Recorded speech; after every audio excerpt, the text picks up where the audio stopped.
अब जुमा के आदाब क्या क्या हैं, जुमा के अंदर कौन कौन से उमूर जो हैं वो मसनून हैं जिनका हमें एहतमाम जो है वो करना चाहिए। तो इस सिलसिले में सबसे पहली चीज़ ये है कि जो आदमी जुमा के लिए आए, जुमा में शरीक होना चाहे, वो ये है कि वो गुस्ल करके आए। अल्लाह के रसूल सल्लल्लाहु अलैहि वसल्लम का फरमान है, सही बुखारी और मुस्लिम की रिवायत है, फरमाया गुस्लुल जुमअती वाजिबुन अला कुल्लि मुस्लिमिन, कि जुमा का गुस्ल जो है हर मुसलमान के ऊपर वाजिब है। तो इसलिए जब भी कोई मुसलमान जुमा की नमाज के लिए आए तो वो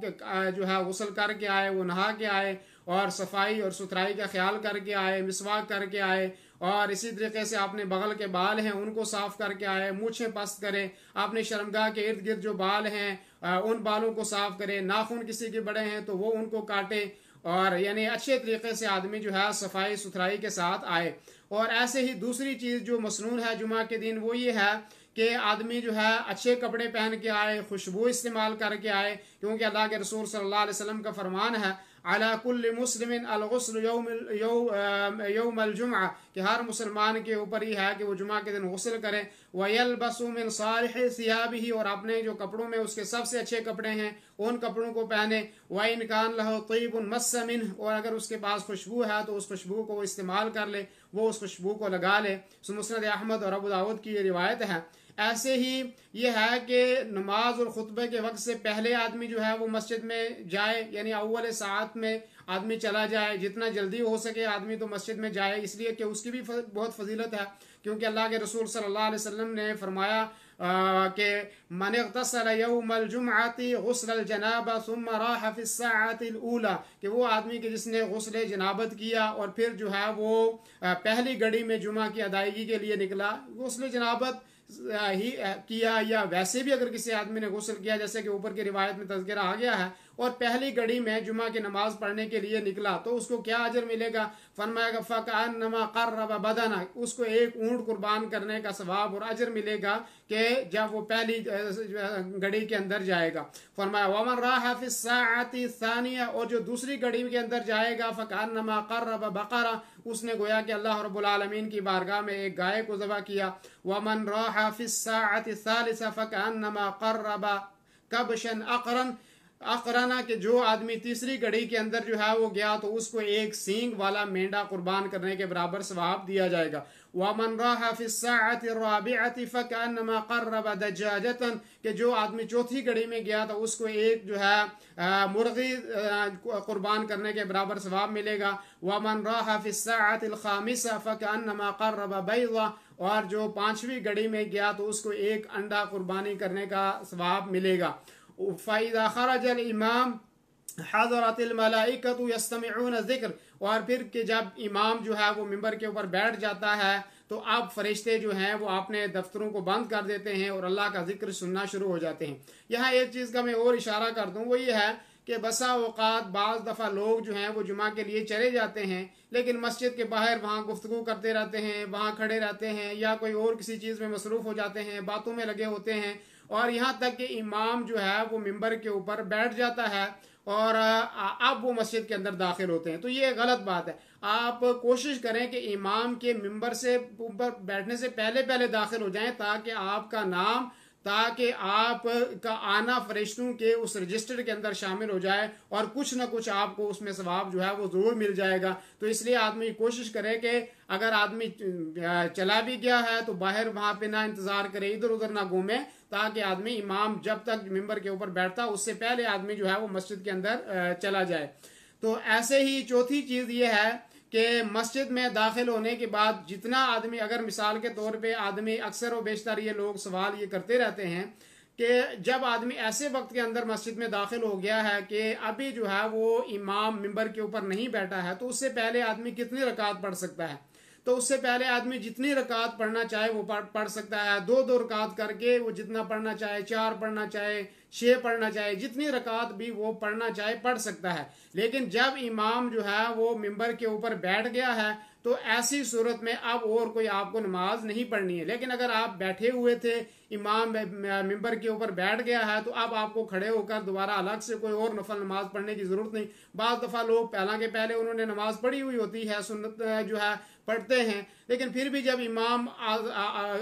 मिंबर पे बैठ जाता है और मुअज्जिन अजान देना शुरू हो जाता है फिर उठ के नमाज पढ़ते हैं, जबकि यह तरीका जो है वो गलत है। लेकिन अगर आप बाहर से आ रहे हैं और इमाम जो है वो खुतबा देना शुरू हो गया है या मिंबर पर बैठ गया है तो ऐसी सूरत में आप मुख्तसर सी 2 रकात पढ़ के बैठ जाएं। बाद लोग ये सवाल भी करते हैं कि मिसाल के तौर पे आप इमाम जब मिंबर पर बैठ गया, आज़ान देना शुरू हो गई है, तो क्या हम आज़ान सुने या हम जो है वो 2 रकात पढ़ लें? तो इस सिलसिले में सबसे राजिह बात यही है कि जब इमाम मिंबर के ऊपर बैठ जाता है तो आपको आज़ान सुनना उस वक्त ज़रूरी नहीं है, बल्कि आप 2 रकात पढ़ें और 2 रकात पढ़ के बैठ जाएं। लेकिन अगर वैसे आप आम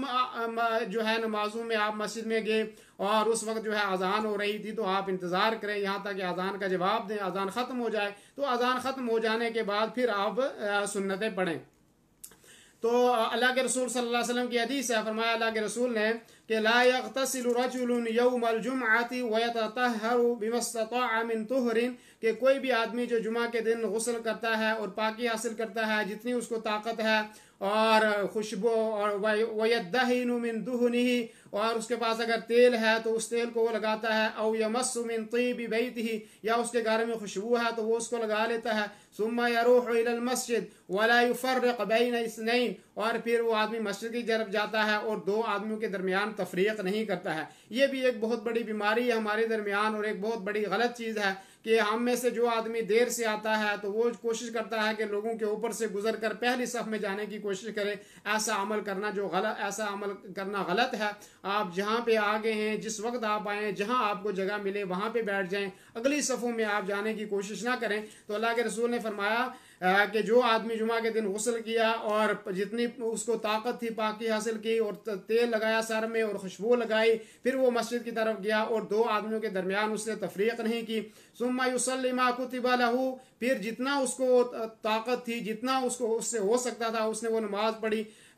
सुम्मा युनसितु लिल इमाम इज़ा तकल्लमा, फिर जब इमाम खुतबा देना शुरू हो गया अब वो खामोश हो जाए, इल्ला गुफ़िर लहू मिनल जुमअति इलल जुमअतिल उख़रा मा लम यग़शल कबाइर। सही बुखारी की रिवायत है कि जब वो आदमी ये अमल करेगा तो अल्लाह रब्बुल आलमीन उसकी बख्शिश कर देगा और एक जो इस जुमा से लेकर अगले जुमे तक जो उसके गुनाह होंगे वो ख़त्म हो जाएंगे, इल्ला ये कि वो कोई कबीरा गुनाह ना करे। तो ये बहुत बड़ी फजीलत है कि जब आदमी जुमा के लिए तैयार होकर आए, सारी तैयारियां की, अब मस्जिद में आए तो लोग जहाँ पे बैठे हैं तो लोगों के ऊपर से आगे जाने की कोशिश ना करें, बल्कि जहाँ पे आपको जगह मिल जाए वहाँ पे बैठ जाए। हमारे माशरे में बहुत सारे लोग ये कोशिश करते हैं, एक तो टाइम से नहीं आते, फिर भी ये कोशिश करते हैं कि हम बड़े लोग हैं, हमें पहली सफ में जाना। अगर आपको पहली सफ में जाना है तो आप टाइम से आएँ, आप पहले आएँ, आके पहली सफ में बैठ जाएं। लेकिन अगर आप ऐसे वक्त में आते हैं, देर से आते हैं, फिर आप कोशिश करते हैं कि लोगों के ऊपर से गुजर कर हम जाकर पहली सफ में बैठें, तो ये गुनाह है, इससे आपकी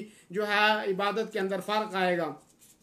ऐसे ही 5वीं चीज़ ये है कि इमाम के आने पर गुफ्तगू जो है वो तर्क कर दे। अगर कोई आदमी बात कर रहा है, जब इमाम मिंबर के ऊपर बैठ गया है तो अब ऐसी सूरत में कोई आदमी गुफ्तगू ना करे, कोई चिटाई से ना खेले, कोई नाखनों से ना खेले, कोई अपने कपड़ों से ना खेले, कोई आदमी तस्बीह पढ़ रहा है वो तस्बीह, बाद दफ़ा लोग हमारे ऐसा भी करते हैं कि अब इमाम खुतबा दे रहा है और इधर जो है हम लोग तस्बीह पढ़ रहे हैं, सुभान अल्लाह अल्हम्दुलिल्लाह, ये गलत है। कुछ लोग कुरान पढ़ रहे हैं, ये भी गलत है। तस्बीह पढ़ना ये भी गलत है, और भी कोई जिक्र आप कर रहे हैं तो ये भी गलत है। जब इमाम मिंबर के ऊपर बैठ जाए अब आपको कोई जिक्र अज़कार नहीं करना है, कोई कुरान की तिलावत नहीं करनी है, कोई तस्बीह नहीं पढ़नी है, कोई दुरूद शरीफ नहीं पढ़ना है, आपको खुतबा ही सुनना है। अगर आपको वो खुतबा समझ में आता है या नहीं आता है तब भी आप खुतबा सुनते रहें, आप और कोई गुफ्तगू जो है ऐसी हालत में ना करें। तो कुछ लोग ऐसा भी करते रहते हैं, और कुछ लोग ऐसा जब आते हैं तो आने के बाद कोई दूसरा आदमी आ गया उससे मुसाफा करते हैं, उससे बात करना शुरू कर जाते हैं। कोई कहता है आगे बैठ जाएं, कोई कहता है पीछे बैठ जाएं,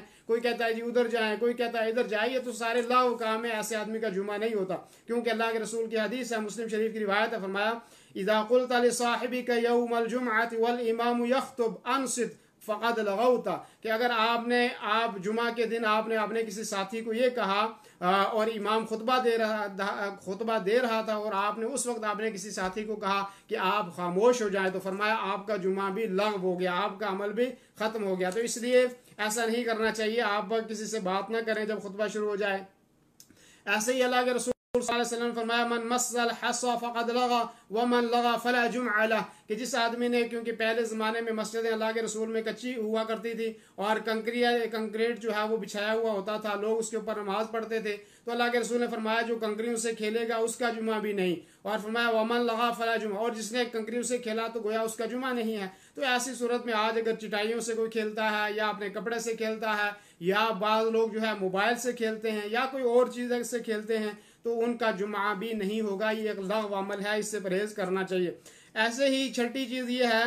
कि अगर कोई शख्स मस्जिद में इस वक्त आ जाता है कि जब इमाम खुतबा दे रहा है, तो जैसे मैंने पहले भी जिक्र किया कि ऐसी सूरत में आदमी 2 रकात तहियतुल मस्जिद की पढ़ के बैठ जाए। फरमाया इज़ा जा अहदुकुम यौमल जुमअति वल इमाम यख्तुब, और ऐसे वक्त में आप जुमा में आए कि इमाम खुतबा दे रहा है, फल यरका रकअतैन, बस आप 2 रकात पढ़ लें, वल यतजव्वज़ फीहिमा, और उन रकात को थोड़ा सा जल्दी जल्दी पढ़ें और वो 2 रकात पढ़ के आप बैठ जाएं और कोई नमाज अपनी तरफ से आप ज्यादा ना पढ़ें। बाद लोग जो है वो 2-2 4-4 रकात और ज्यादा पढ़ना शुरू हो जाते हैं, जबकि ये खिलाफ सुन्नत अमल है। 2 रकात आप पढ़ें मामूली सी खफीफ सी और पढ़ के उसके बाद बैठ जाएं। ऐसे ही जो है 7वीं चीज़ ये है कि मस्जिद में बैठने वालों की गर्दन ना फैलाएं। जैसे मैंने अभी पहले भी कह दिया कि लोग जो है ऊपर से गुजरने की कोशिश करते हैं। और अल्लाह के रसूल सल्लल्लाहु अलैहि वसल्लम ने एक सहाबी को फरमाया कि इजलिस फ़क़द अज़ैता, कि अब जहाँ जगह मिले वहीं पे बैठ जा, आपने लोगों को तकलीफ दी है। तो ये जो लोगों के ऊपर से गुजरते हैं, पहली सफ़ के मुश्ताक आगे गुजरने की कोशिश करते हैं, ये चीज़ गलत है। टाइम से आए आदमी तो फिर आगे अगली सफ में जाके बैठ जाए तो वो अलग बात है। और अल्लाह के रसूल की ने फरमाया, बुखारी की हदीस है, वला युफर्रिक़ बैन इस्नैन, और 2 आदमियों के दरमियान आप तफरीक ना करेंगे, उसको कहें इधर हो जाए जी, आप इधर हो जाएं जी, इल्ला ये कि जगह है तो आप उसमें जाके बैठ जाएं वहाँ पे। ऐसे ही 8वीं चीज़ यह है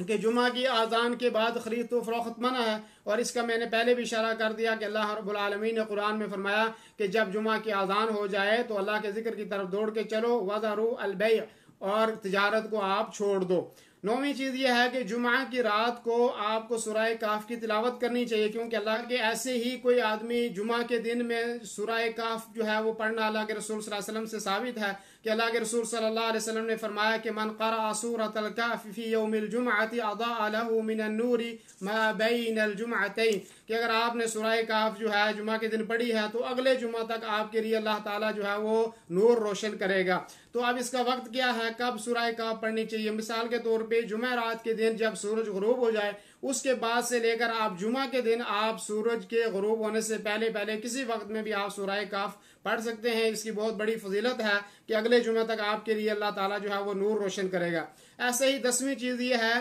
कि आदमी को जुमा के दिन में कसरत से अल्लाह के नबी सल्लल्लाहु अलैहि वसल्लम पर दुरूद सलाम भेजना चाहिए और पढ़ना चाहिए, इसलिए कि अल्लाह के रसूल ने फरमाया अक्सिरु अलैया मिनस्सलाति यौमल जुमअति व लैलतल जुमअ, कि मेरे ऊपर कसरत से दुरूद पढ़ा करो जुमा के दिन और जुमेरात के दिन जो है। फमन फ़अल ज़ालिका कुन्तु लहू शहीदन व शफ़ीअन यौमल क़ियामा, कि जो आदमी ऐसा करेगा यानी जुमेरात और जुमा को कसरत से मेरे ऊपर दुरूद भेजेगा तो मैं उसके लिए सिफारिश करूंगा क़यामत के दिन। तो इसलिए दुरूद शरीफ का एहतमाम करना चाहिए, और दुरूद इब्राहिमी सबसे अफजल दुरूद है कि ये आदमी पढ़ता रहे। और ऐसे ही 11वीं चीज़ ये है कि जुमा के दिन कसरत से दुआ करना चाहिए। जुमा का दिन जब हो तो कसरत से जो है वो दुआ करनी चाहिए, क्योंकि अल्लाह के रसूल सल्लल्लाहु अलैहि वसल्लम का फरमान है, इन्न फी यौमिल जुमअति लसाअतुन ला युवाफिकुहा अब्दुन मुस्लिमुन यसअलुल्लाह अज़्ज़ व जल्ल फीहा खैरन इल्ला अताहु इय्या, कि जुमा के दिन में एक ताला से दुआ करता है, उसमें अल्लाह ताला से कोई मांग जो है उसको देता है। अब इस सिलसिले में इख्तिलाफ है कि वो सात और वो घड़ी कौन सी है जिसमें दुआ कबूल होती है। तो हाफिज इब्न हजर जो बुखारी शरीफ की शरह लिखते हैं उन्होंने तकरीबन 40 से ज़्यादा अक़वाल को जिक्र किया है, लेकिन उनमें से एक कौल ये, 2 कौल वो जो ज़्यादा जो हैं वो बेहतर हैं। एक ये कि जब इमाम मस्जिद के दरवाजे से दाखिल हो और उस वक्त जो है आप दुआ करेंगे यहाँ तक कि इमाम मिंबर के ऊपर बैठ जाए, तो वो जो दरमियान में थोड़ा सा वक्त होता है उस वक्त में अगर आप दुआ करेंगे तो ये भी कबूलियत का वक्त है। और ऐसे बैठ जाए दरमियान। तीसरा जो कौल जिसको सबसे ज्यादा राजे कहा गया है वो ये है कि जुमा के दिन असर की नमाज से लेकर मगरिब के दरमियान का जो वक्त होता है, और इसमें अगर कोई बंदा अल्लाह ताला से कोई दुआ करता है और तो अल्लाह ताला उसकी दुआ को सुनता है। और बाद रिवायत कि खड़ा होकर वो अल्लाह की तरफ दुआ करे तो अल्लाह ताला कबूल करता है। तो ये बहुत कीमती वक्त है, और खुसूसन ये मैंने खुद तजर्बा किया है। जुमा के दिन असल का जो वक्त है, और तकरीबन आधा पौना घंटा पहले अगर कोई आदमी सच्चे दिल से अल्लाह से कुछ मांगता है, दुआ करता है, तो अल्लाह रब्बुल आलमीन जरूर आदमी को वो चीज देता है। तो इसलिए जुमा के दिन आदमी को जो है वो कोशिश करनी चाहिए कि आदमी दुआ करे, और दुआ अल्लाह ताला ज़रूर उसकी दुआ कबूल करेगा। और खुसूसन अगर आप मस्जिद में नहीं है, आप गाड़ी चला रहे हैं या आप किसी और भी काम में हैं, तब भी आप अपनी ज़ुबान से दुआ करें, अल्लाह रब्बुल आलमीन आपकी दुआ ज़रूर कबूल करेगा। दीनी रहनुमाई के लिए हमारे चैनल को सब्सक्राइब कर दीजिए और घंटी के निशान को दबा दीजिए ताकि आपको मज़ीद कीमती वीडियोज़ मिलते रहें। जज़ाकल्लाहु खैर।